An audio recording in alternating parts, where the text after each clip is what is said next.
beloved Boss Mike Cervera.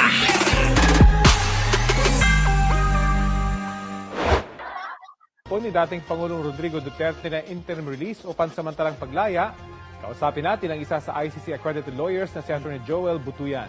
Magandang umaga at welcome po sa Balitang Hali. Maganda. Eto mga kababayan, bakit ko nasabi na mas may kredibilidad ito? Ha? Ito po ay accredited lawyer ng ICC. Ito po kapag kaganito ay may karapatang magsalita sa kung ano yung mga tuntunin ng ICC, ano, mga kababayan. Huwag ho kayong maniniwala doon sa mga vlogger na may masabi lang. Ano po?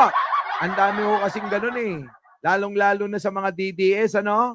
Basta may masabi lang. Yung isa nga, hindi niya nga alam kung saan nakalagay at naroon yung EDSA Power Monument. Yung People Power, EDSA People Power Monument, hindi ho niya alam kung nasaan eh. Tapos nagbibigay sila ng opinion patungkol dito. Ngayon mga kababayan, ito ang nakita ko. Ito hong accredited lawyer. Ano po? Accredited lawyer. Opo. Mga kababayan, nagsalita patungkol dito para mas maunawaan nating maigi. Panoorin natin mga kababayan. Ito na, pasok! Magandang umaga, Rafi, at sa lahat ng ating televiewers. Opo, ano po yung posibilidad sa sinasabi ng kampo ni dating Pangulong Rodrigo Duterte na pumayag daw ang gobyerno ng isang ICC member state na manatili sa kanilang lugar ang dating Pangulo? Nako, ayan na mga kababayan, di po ba? Pakinggan nyo maigi, Ferdinand Lamer, live na live tayo. Live na live tayo. Magre-replay lang ako. Uli, kapag ako'y nasa ibang bansa na ulit. Opo, kasi baka may biglaan, hindi ko pa sigurado kung sa mga susunod na araw, biglaan lumipad na naman ako sa ibang bansa, no? Mga kababayan, sobrang busy na talaga eh. Dahil talagang ating mga pinagkakaabalahan mga kababayan, talagang ewan ko, nagiging in demand. Thank you sa blessing, Lord. Alam nyo, naniniwala ako talagang kapag ikaw ay mabuting tao, hindi ko naman binubuhat yung bangko ko. Mga kababayan, ibibigay talaga sa iyo ni Lord lahat ng ng mga kapaboran. Dahil mga kababayan, mahaba yung explanation ko dyan.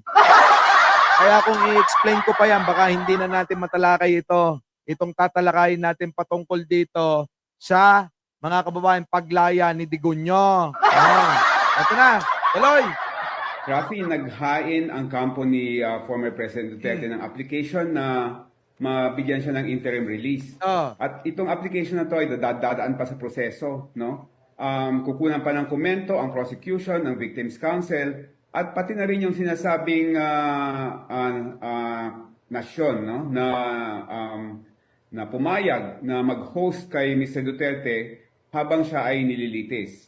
Hindi pa pinapangalanan itong country na to, pero ang duda ko ay malapit lang sa seat ng ICC, malapit lang sa Netherlands dahil kailangan mag-attend ni Mr. Duterte sa trial na mangyayari sa kanyang kaso. Kapag sinabing interim release, ano-ano po yung sakop nito? Interim release dahil temporary siya habang yung kaso ay nililitis, siya ay ilalabas doon sa may detention center ng ICC. Pero malalagay siya sa isang host country na maraming kondisyones, no? Na kailangang sundin, hindi lang ni Mr. Duterte, pati na rin yung host country. Yan. Sa kasaysayan po ba ng ICC, may mga napagbigyan na sa interim release? At ano po yung mga konsiderasyon dito? Meron ng Mga boss, pakinggan nyo muna maigi bago natin to bigyan ng reaksyon para mas maintindihan nyo maigi. Para hindi kayo nalilito at nagtatanong pa sa mga kung sino-sino mga inang mga nagbabalita. Tuloy. Ilan na napagbigyan ng interim release. Although yung kaso nila hindi kasing bigat ng kay Mr. Duterte dahil yung sa kanila ay yung obstruction of justice lang dahil sila ay nakialam sa mga testigo, sa mga witnesses, no? At ang host country na pumayag na doon sila pumirmi muna habang ongoing yung trial ay ang bansang Belgium. Kaya ang number one suspect ko ay ang Belgium ang pwedeng pumayag kay Mr. Duterte dahil ito ay malapit lamang sa Netherlands. In fact, mga ano lang, less than 1 hour lang dahil border country siya. Paano kaya makukupirma kung pumayag nga talaga yung gobyerno ng isang ICC member state? Malalaman natin yan in due time kasi o-orderan ng ICC judges yung prosecution sa yung Victims Council and pati na rin yung country no which agreed to host Mr. Duterte para alamin kung papayag sila sa mga kondisyones na ipapataw ng korte para sa interim release. Yun bang interim release ay may kinalaman din kung gaano kabigat yung ebidensya laban dun sa akusado? Walang kinalaman sa ebidensya no dahil ito ay ang consideration dito yung flight risk kung baka mag-escape si Mr. Duterte while ongoing yung trial. Pangalawa, yung epekto sa mga witnesses kung baka mamaya matatakot yung mga witnesses no kung siya ay marirelease. Pangatlo ay yung possibility na baka ulitin niya yung mga krimen na ginawa niya before kung siya ay re-release, no? At apat yung tinatawag na humanitarian considerations. Kaya hindi siya pwedeng ibalik dun sa kanyang bansa dahil yung posibilidad na baka gawin niya ulit yung krimen. Yes, hindi siya po pwedeng bumalik sa bansa natin dahil unang-una, hindi na tayo state party sa ICC.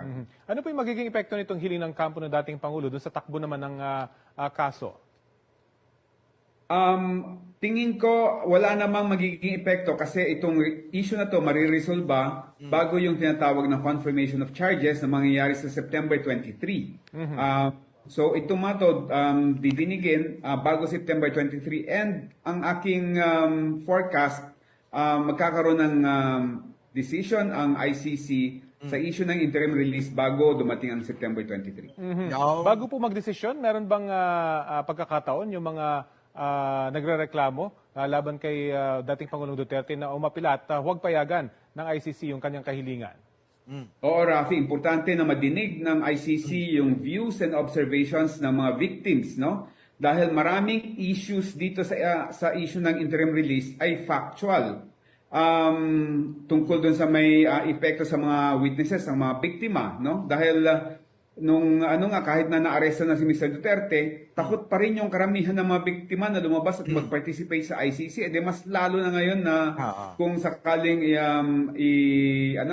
palalabasin siya ng temporary, no? Pangalawa, yung issue ng he will continue to commit the crimes. Alam mo, nung Quadcom hearing, sinabi niya mismo, no, na kapag siya elect na mayor, uulitin niya at dodoblehin niya yung mga patayan na mangyayari. So yung mga dapat talagang dinggin ng ICC. Okay, abangan po natin. Maraming salamat. Yon, mga kababayan. So bigyan natin ng reaksyon ito. Kasi maganda talaga tong talakayin, mga kababayan. Kasi para hindi malito ang ating mga kababayan patungkol dito sa mga binabalita ng mga inang-ina. Eto na, balikan natin mga kababayan ko pasok. Joel Butuyan.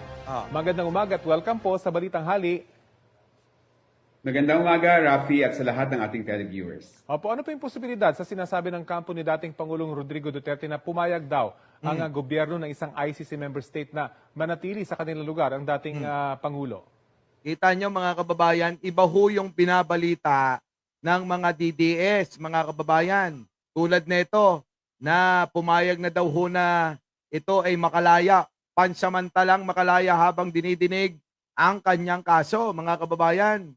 Ito ho, mga kababayan, matagal pa hong usapin Opo, sapagkat itong hinihiling ng kampo ni Digong na pansamantalang kalayaan, mga kababayan, kukontrahin po pa ho yan ng prosecutor. Ano po?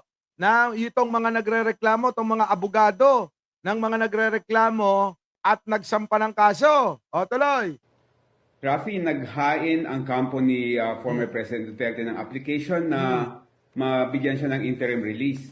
At itong application na to ay dadaan pa sa proseso. No? Ayan. Dadaan pa ho sa proseso.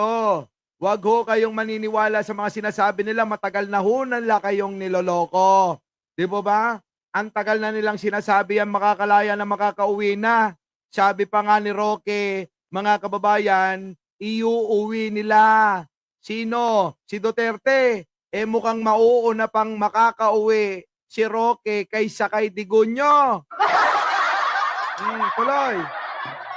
Kukunan pa ng komento ang prosecution, ng Victims Council, at pati na rin yung sinasabing nasyon, no?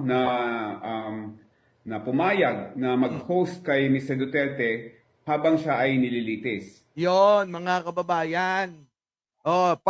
Lahat bibigyan pa ng komento. Hihingan ng komento tong mga biktima na nagrereklamo. Itong mga prosecutor, na kumakatawan sa mga kaso. At ito namang tumanggap kay Digunyo. Ang sabi nga ni attorney, baka daw ho Belgium. Nako, sarap ng chocolate yan. At wapo, natikman ni Jen Angeles Pumunta kami ng Belgium. Pumunta kami ng Brussels. Naku, mga kababayan ko. Sarap ng waffle dyan, mga kababayan. Hindi nyo, naku, mga kababayan, kakaiba po. Maniwala kayo. Baka akala nyo porque Belgian waffle iisa lang. Nako, masarap yung waffle nila ron. Tuloy. Hindi pa pinapangalanan itong country na to, pero ang duda ko ay malapit lang sa seat ng ICC, malapit lang sa Netherlands. Dahil kailangan ho kasi, kung meron man hong tumanggap na bansa kay Duterte, kailangan yung malapit lang para hindi humahirapan na bumiyahe pagka may hearing siya. Tuloy. Kung sakasakali. Ito po mga kababayan, wala pang kasiguraduhan. Ibig sabihin, iaantayin pa yung paliwanag, yung motion o komento ng prosecution. Ano po? At ng bansa. Kung Belgium yan, yun, Belgium. Kailangan magbigay din ng komento. Aantayin pa ho yun.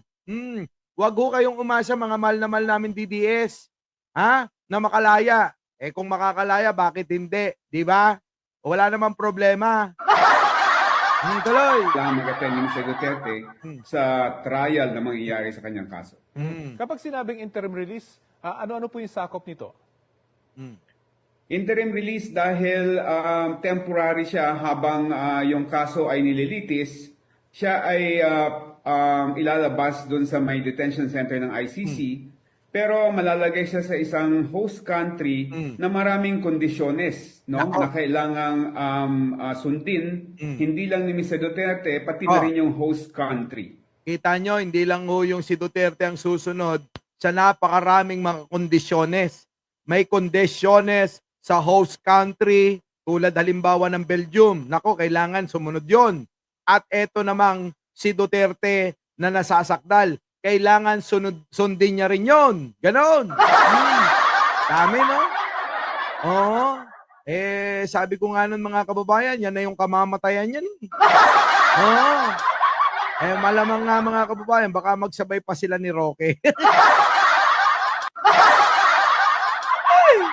Mga kababayan, siguro maraming matutuwa sa inyo. Kung sakasakali na mangyari, hindi natin pinagdadasalan Hindi natin pinagdadasal. Pero kung mangyayari, baka magpasalamat pa kayo. Talay.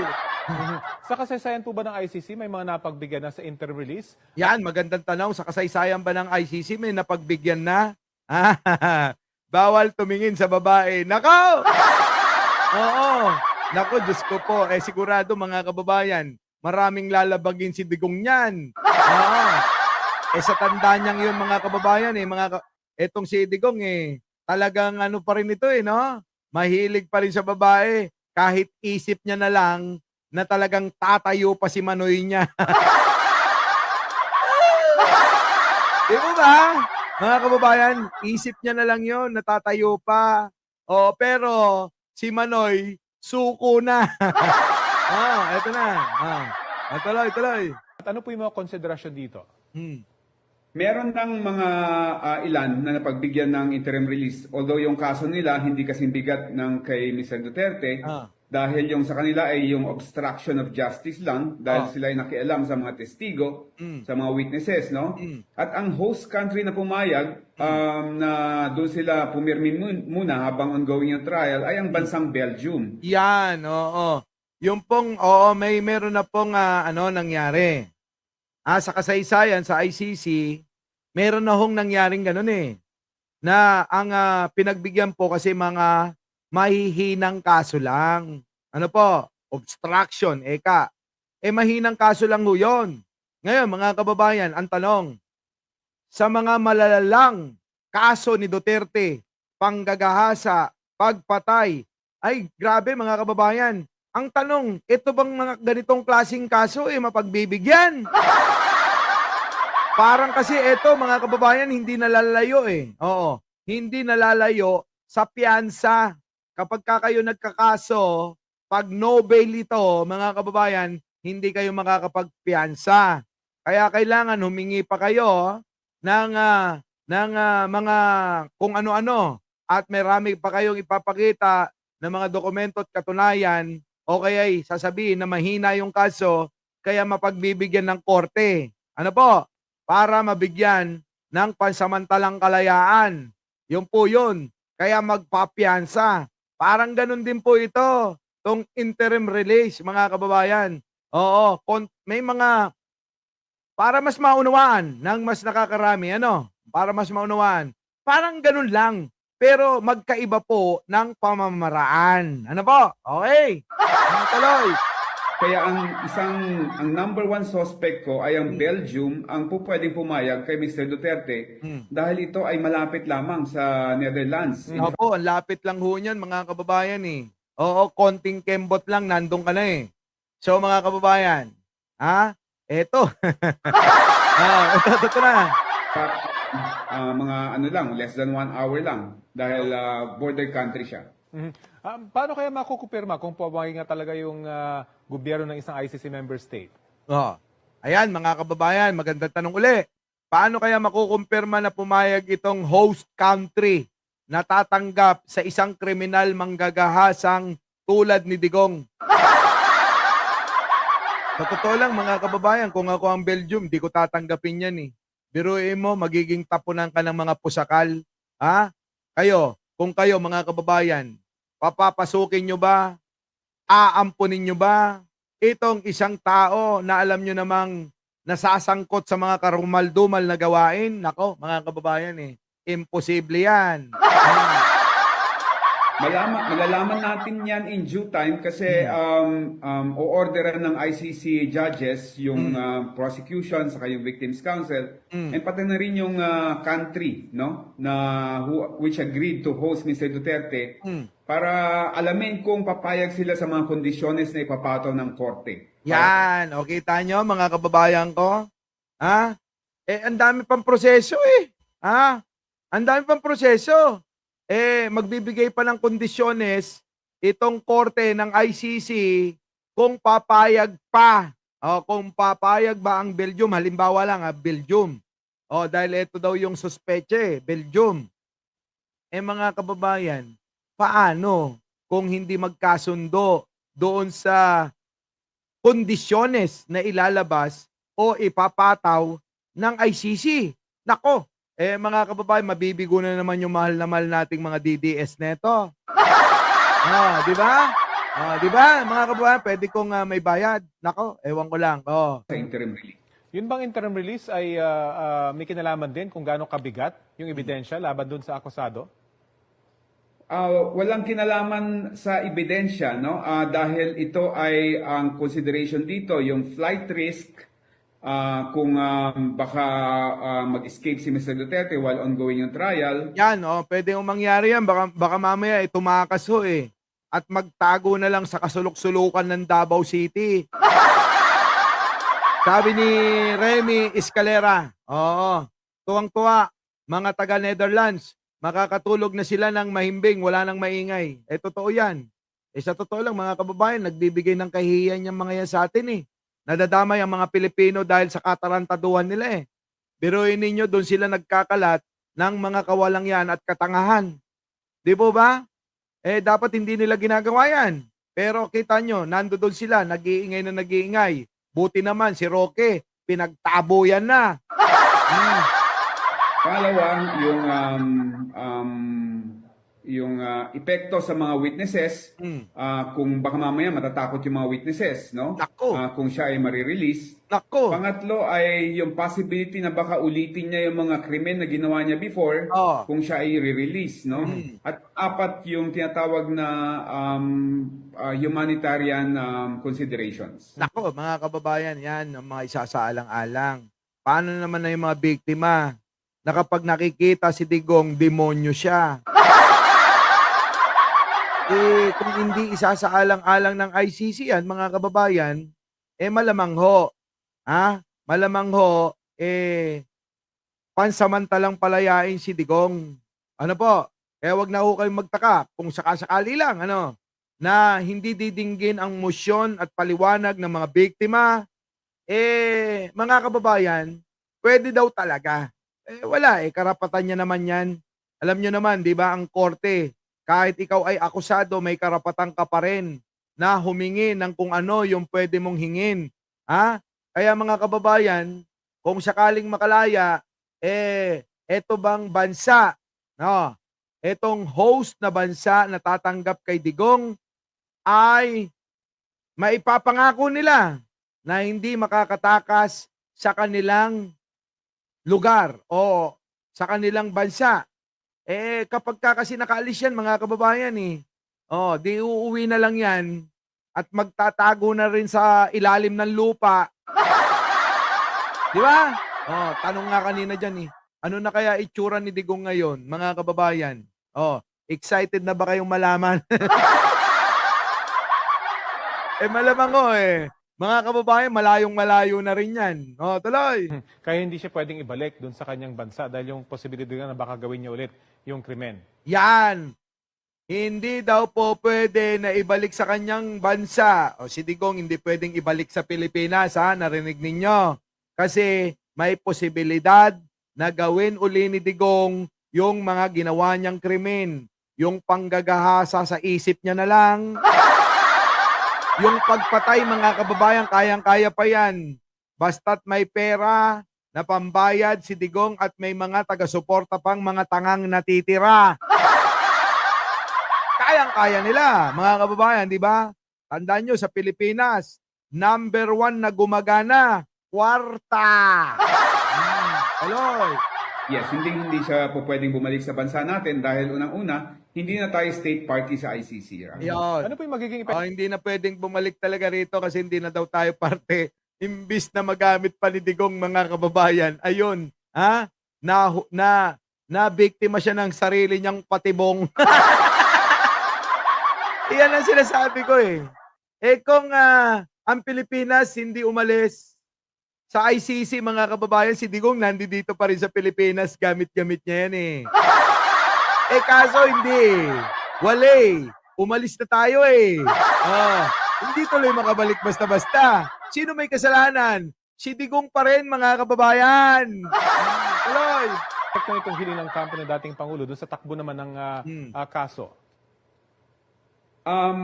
Tingin ko wala namang magiging epekto kasi itong issue na to mariresolba bago yung tinatawag na confirmation of charges na mangyayari sa September 23. So ito didinigin bago September 23 and ang aking forecast magkakaroon ng decision ang ICC sa issue ng interim release bago dumating ang September 23. Matagal-tagal pa ho yan, mga kababayan. September daw, bago mag-September, mga kababayan, ilalabas ang desisyon nila ng ICC patungkol dito sa hinihingi nilang interim release. Anong petsa pa lang? Anong buwan pa lang? June, July, August. Yan, mga kababayan, meron pang 3 buwan na ipamamalagi si Digong. Sa 3 buwan na yun, mga kababayan, marami pang mangyayari doon. Malay nyo naman, mabagok yun. Diba? Malay nyo, mabagok yun doon. Wala na tayong problema at wala na tayong pagtatalunan pa. Ibig sabihin, tapos na ang laban dahil yung kakampi natin gumawa na ng paraan. Our beloved Boss Mike Cervera.